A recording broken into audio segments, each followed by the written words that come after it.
We've all done it. In fact, I think most of us have done it. We might find the oddball in here who hasn't done this, but I think we've all done it at least once. It could be shrouded in the mist of time the last time you did it. But we've all done this thing that causes sometimes anticipation and excitement, but also at the same time dread and stress. This thing that we know that we need to do, and yet we also know at the same time it's going to wipe us out in the end. And that thing I'm talking about is moving. And some of us have done it more recently than others, and some of us will do it again more soon than others, but we all have done it. In the packing and the traveling, shutting off the utilities in one place and turning them on in another, entrusting all our earthly possessions to persons who just happen to own a big box truck and claim to have insurance, or worse, calling friends, or every friend that you have who owns a minivan or a pickup. And actually, the only reason you can call them is because you are moving, because after this event, they won't be your friends anymore. And you'll be making new ones in the next place. This whole thing is a complete and utter pain. And at the end of it, you're tired and you're sweaty. You need to go to the chiropractor. But even if you've moved for a job, you won't have active health insurance for another 2 weeks, so your back will hurt for a while. Worse yet, you don't know where to buy milk or eggs or beer yet. And if you spend all day moving to Wisconsin, you better hope you unloaded the truck before 9 p.m. Or you'll show up at the store with your t-shirt sticking to you and box dust in your nose. And the milk and eggs and beer you went to get, you will end up leaving with just milk and eggs. Wondering whether or not you can live somewhere where you can only buy beer before 9 p.m. Maybe they'll take your old job back. I mean, moving stinks. We know that moving stinks. In fact, the only thing that's more stressful than moving, psychologists tell us, is the death of a spouse. And that's not a statistic I make up. Sometimes I make stuff up. That's not one. The only thing that is more stressful than moving is when your spouse dies. And yet we do choose to do it sometimes. But we choose to do it less and less often. In fact, technology has kind of made us have some outs with moving. We've learned to do all kinds of jobs that we didn't think we could do without going to an office. And in fact, my wife has been working with the same woman for 15 years, virtually, in this space where she sends files to her electronically and they send them back. But if we were on the bus together with this woman, we wouldn't even know she was there. So much of what we do, we've been able to figure out how to do it without moving. And you know why? Because we hate moving. There's so many things that are so just unlikable and uncomfortable about moving. In fact, jobs that we think you could never do from a distance, we've learned how to do, and we're learning to do them better. There's a lot of education that goes on in the world now that we thought we have to do face-to-face with real students in real classrooms, and yet we're learning to do it in real personal ways at a distance. And even a job like doctoring, where you would think you would have to be sitting in the same 50 square foot with that physician to get a diagnosis, in places in the world where it's too hard to get close to one another, doctors are learning to do that job, at least partially, from a distance. So will we learn never to move? Probably not.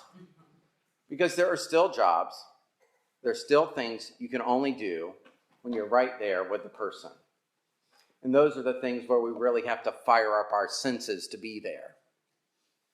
Where you have to be there to look into the eyes of that person and know whether or not they're telling you the truth. That you need to be in the room to smell the ingredients as you're cooking them to make sure you put the right amounts in the pot. To listen, not through a microphone and not through digital compression, to somebody who's trying to learn to play a Bach prelude. Or to taste something that somebody very special to you made just for you so that you could eat it. And in fact, there's probably one thing we'll probably never figure out how to do from a distance, And as long as we can't do that, we'll always have to move.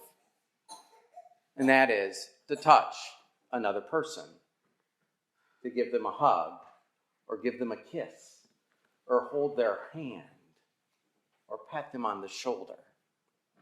As long as we can't do that, we always will be compelled to move at some times, because there are just some jobs that cannot be done from a distance. We encourage people from a distance, but we can't touch them. You might think moving is a funny topic on this Christmas Eve, but I bring it up because Christmas is just a moving story, and not one that just moves us. It's one in which people are moving. It starts with this couple, Mary and Joseph, who are about to have a baby, and I can tell you, I have moved immediately after having a baby, and that was terrible. I cannot imagine, like the day after. I can't imagine moving while I'm expecting the baby, going to a place where I don't know where it'll be born or how things will go. But they are moving, and it's not comfortable, and it's not nice, but they've got to get to another place to have this child. But there's more moving going on in the story than that. And that is the moving that God's self does. Because God has got to get somewhere to do a job that can only be done in person.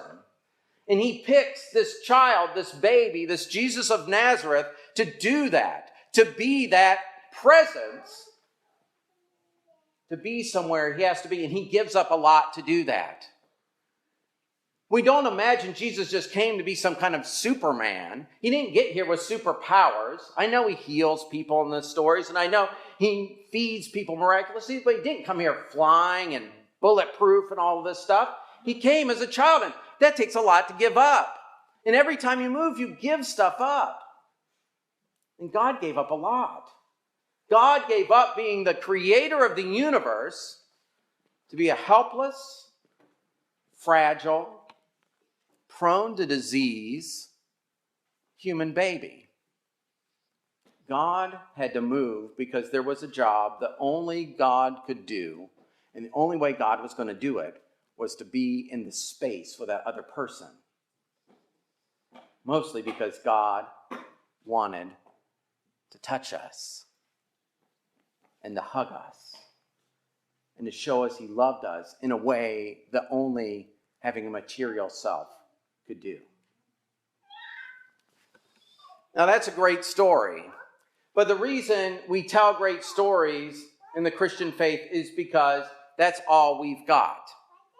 When we got this book that we call Holy Scripture, it's not a book of ethical rules, and it's not a book of moral codes, and it's not a book of philosophies. It's a book of stories.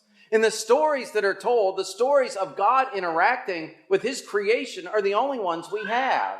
And they teach us what to be. And so in this story where Mary and Joseph move and they go to a place they don't want to be, that teaches us one thing. But more so, these template stories, these exemplar stories of the way God wants us to believe and to act. Because believing is not just an intellectual assent to a fact.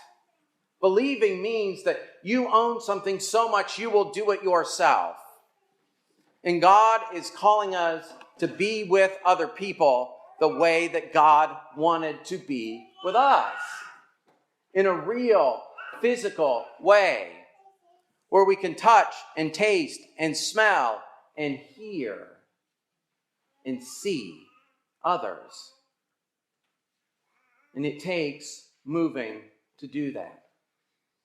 Now you might think that's a softball message. Of course that's what we do in the church. But here's the part we often forget. Moving stinks. And if you are touching and tasting and smelling and seeing these people and it's not costing you something, you're not moving. You're not becoming incarnate. You're not being present with that other person. There is so much work and weariness and becoming tired and becoming uncomfortable and losing things when you move to be incarnate with another person the way God moved to be incarnate with us. And so if you're not losing stuff, you're not moving. I mean, you might have to lose stuff to be with those people. You might have to lose your dignity, your sense of being right, your sense of who you think is wrong, the privilege that you think you have, or the rights that you think you deserve. Whatever you give up to be with another person, it doesn't even measure on the scale of what the divine gave up to be a human. And God is calling each and every one of us to move, knowing it's hard, knowing we won't like it, knowing that we'll be worn out at the end of it. But the only reason God is calling us to do that is because God did it in the first place. And he told us a story about it so that we might know what it's like to be with other people. So on this Christmas Eve, when you remember that Jesus came here, the only reason you remember that Jesus came here is so that you can remember that you have some place to go and to move and to be with another person. Because Christianity is not a job that you can do from a distance. It's only a job where you can be with another person, where you can look into their eyes. We can smell what they've been working on that day. When you might taste a meal that we'll all sit and eat together. Or you might hear the story of somebody else who had a bad day. Or you might hear the story of somebody who had a great day. But most of all, this is not a faith that you can do remotely. And it's not one that you can write a letter or send something that somebody will know that you care as much as they will know when you are inches from them and you take your hand or your mouth or your arm or your whole self and you wrap it around them. Because that's what God did for us. The Word became flesh and dwelt among us. And we have seen his glory, the glory of the only Son, full of grace and truth. Amen.